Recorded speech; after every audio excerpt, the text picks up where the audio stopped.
It's your boy, You Go Boy. That's Mongo, all right? This is the You Go Boy podcast channel. But before we start, hit that like button, hit that subscribe button. We got unfiltered, authentic conversations. We got sports talk. We got drops. Oh, yeah. So, Mongo, what should they do? Like and subscribe. Oh, yeah. Yahtzee. The Giants. I thought you were going to come here in a Jackson Dart jersey. Ooh, because Jackson Dart is the MAGA Patrick Mahomes of the NFL right now. He's lighting it up. I've just been enjoying what He's I've on been fire. seeing. He's on fire. You're on fire. You know, but everything. I think going into the draft, I think we killed it. Matter of fact, all of our draft picks made the 53-man roster. Shout out to the Giants. That's Don DeMarco. you know, Don DeMarco. I'm excited about that. I went to training camp. I always tell folks, I don't Life have an flex. about the team until I see them practice once or twice and I get a feel for what's going on.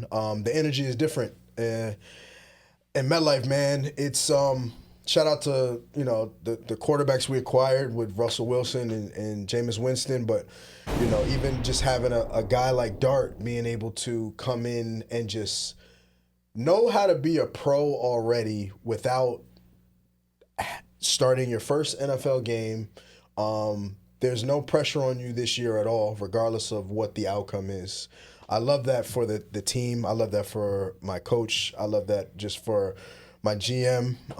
You got a lot of scrutiny. But, right now we're in a good space. And we can start the year. We got a gauntlet of a schedule, and it's like it just don't even matter. It's not like you expected us to make the playoffs. There's people saying we're going to go 0-17. Just go out and be 4-4 if you find a way. I'm cool. I don't want to win a chip till like 2027. Honestly, I'm cool in 2025. I'm cool in 2026. So I'm just excited for the future. It seems like what we have is going to be the unit. I feel like my front seven is going to make a lot of noise that I don't have to make. And I'm just excited. That's all. That's what I can say about. What I'll say before I get to you guys, your take on the Giants real quick, and then we'll get to the Jets. You guys, all jokes aside, you guys have your quarterback. Dable has his guy. He doesn't have Daniel Jones anymore. He doesn't have. Say that one more time. He doesn't have Daniel Jones anymore. He doesn't have Dave Gettleman's guys anymore.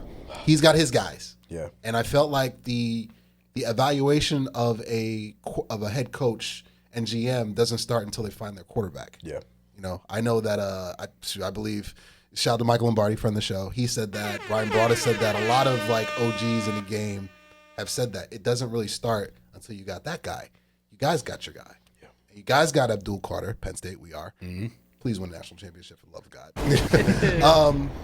It's like you guys have building blocks and pieces in place to finally start. Yeah. You guys have been, this was like the 6th rebuild by my count, including coaches or whatnot. Yeah. So I feel like you guys finally got it right. Yeah. After a lot of years, and now a decade of darkness. Yeah, exactly. You guys have been in the wilderness. Whoa, 100%, 100%. And so this year, this is a building block year, and I feel like you guys are trending in the right direction. Finally. So there is a need for excitement in parts of Jersey and New York. For sure. Yeah. I think you nailed it. With your reservation of this team saying, up 4-4, I'd be thrilled, saying you weren't making any, judgments before you even saw them. And I think any Giant fan I've talked to, the first thing I say is this is one of the easiest incomplete grades for me at the moment. That's facts. The Giants, especially in the last 15, 20 years, have had a big history of lightning in a bottle moments, right? Dable's first season kind of comes out of nowhere. The two Super Bowls kind of come out of nowhere. Right. And so this is a team and this is a fan base that can make that mistake of let's go for it. Let's make our big splash. But in this particular case, especially listen, Jackson Dart looked great this preseason. But one of his big bugaboos was his decision-making in big spots in big SEC games. And so let's not put him into those positions necessarily, or it becomes, oh, this is the guy that made him not a high in the discussion for the number 1 pick, or that's why he wasn't as high as he was in the draft. And then even a guy like Runyon, Runyon has some statistical, when you start to look at those like third level PFF, numbers, he has some flaws, and they came up in some big moments last year. He's another guy you don't want causing a big sack in a big game too early, that kind of thing. And they have guys like that up and down this roster. Let these young guys develop. Let these guys get more experience. If I'm a Giant fan, I'm with you. I'm thrilled with 6-11. I'm thrilled with 5-12 this year. But you're at the start of something, like you said, and Giant fans just relax, enjoy the ride, let it happen organically. But anyone trying to rush something, especially someone who's saying, weak NFC, let's make a move this year, that would be dumb. That would be my one warning to Giant fans. Just let it go. And the buoy off of that, like the video. The buoy off of that, just like I remember, I think it was 2016 when you guys made the playoffs. It was from free agency. You guys signed. That's the Ben McAdoo era? Yes. You guys got a bunch of free agents. Olivier Vernon, Jack Rabbit. Those guys ring a bell. I remember Snacks Harrison. You see what I'm saying? I was talking shit. And believing that you were gearing up for Eli to make a third act. Yeah. Which was a colossal disaster. Yeah. Of epic proportions. It was. Okay, so Joe Shane, don't do that. Don't do what your predecessors have done. Stay the course. Yeah. And the biggest red flag, if you see Mara start to make football decisions again, run for the hills. Yeah. Because that is what destroyed you guys post last Super Bowl that you guys got into in 2010, I believe. Yeah. Like, once that owner starts making football decisions, Woody Johnson, I'm looking at you. Oh, yeah. Mara, I'm looking at you. Jerry Jones, I'm looking at you always. Once that happens, it could go off the rails real quick. Yeah. Back to the point. And then I want to piggy off what Mongo was saying about the offensive line. I think that is one of my last concerns this time around. And it's what happens is this O-line is not going to be bad like previous years. They're still trying to find what is the best 5 to put out, and the best guy, it's on the team. I'm not worried about bringing somebody in. We just got to see, maybe this guy is playing right guard, maybe he needs to play center. Maybe this backup swing tackle, maybe we need to give him his moment. The guys are there. I'm just excited that I can literally go into week 1 and what we play the Commanders. Okay, cool. I know what their expectations were. They made the NFC Championship last season, but I'm not nervous because why? These boys are going out so far putting up 30-plus points a game. I don't know when the last time I've seen the Giants put up 30 points a game with the first, second, and third string. Never seen that before. I just went to the game they played the Patriots. I was trying to leave in the third quarter, and I couldn't because they're giving me something to watch on all aspects. And I'm like, God, this is what I've been asking for. And I'm over here trying to leave my blessing, but that's where we at. There's a meme, real quick. There's a meme of like, God, I've seen what you've done for others. What to say? Straight up. That's the feeling. Straight Now, up. I just want to make it clear, the 4 of us in a washing machine could have been a better iteration of some of these offensive lines they put out the last couple of years. Savage. I get it's a low Savage. bar, but it is correct. But I am going to take, because I was going to say, before you even spoke, I was going to say what you said about Mara.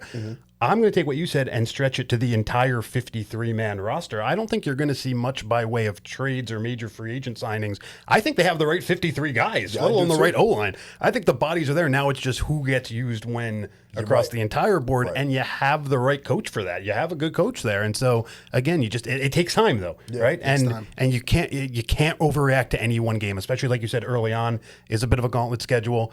If you lose a game, 30's nice, but if you lose a game 42-10, okay, we lost one.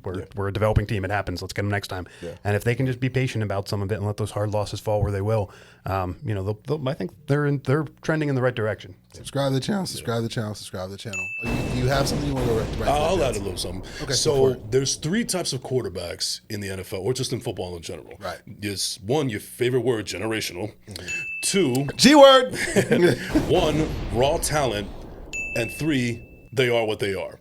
Okay. So Well, I say that to say this: Daniel Jones is what he is. You got Ben Johnson as his offensive coordinator, and they're still going to finish with the same record that the Giants had last year. That's how bad Daniel Jones is. That's so I've always been a Dable fan. Like when you guys hired him, I told you from the beginning, this is a good hire. Right. Trust me on this. It's a good hire. That's the guy I wanted, and we got Robert Saleh. I was happy at the time, but we all know how that turned out. And come on down. Anyway, so I always knew that through all of this drama that the Giants were going through, yeah, you could have some accountability for Brian Dable, but ultimately, I think he was just a result of things. To me, the real culprits were Mara and Shane. Yes. So I feel like now that Dable has his guy, because this is the guy that he wanted. They traded up for him and everything. Yep. He was the one that actually told Shane, hey, this is the guy I want. Do what you got to do to get him. Yeah. This is the guy I want. We might. I don't want to speak too much craziness, but it almost kind of reminds me of like a Josh Allen thing, where like Josh Allen, he was a very raw talent that needed a lot of coaching and a lot of proper mechanics to be worked on and everything. And Brian Dable was the guy to bring it out of him, and now he's a top 5 quarterback. I'm not saying that's going to happen exactly to Jackson Dart, but I think it's a perfect marriage between Jackson Dart and Brian Dable. You guys got your quarterback. Congratulations. Yeah. I think to finish up with what you were saying, right? In the draft, I remember like watching the later half of the first round. And when I saw that we moved up, people were like, oh, we're going to go get Shador. We're going to get Shador. And I was like, no. Matter of fact, we're jumping the Rams because McVay, I know he's on the phone trying to figure out how they can get back in front of, because I'm what I was being told was McVay was going to pick Jackson Dart in the first round. Yeah. We kind of called that in the pre-draft episodes too. When I saw that's that, not a shocker, right? And I said to myself, okay, you really believe he wasn't going to be there by the second round, because we had the 34th pick in the second round. Traded that away. I'm just happy with what I'm seeing. I'm a believer so far, and at the end of the day, it's time to play. It's just time to play. Yeah. The W's.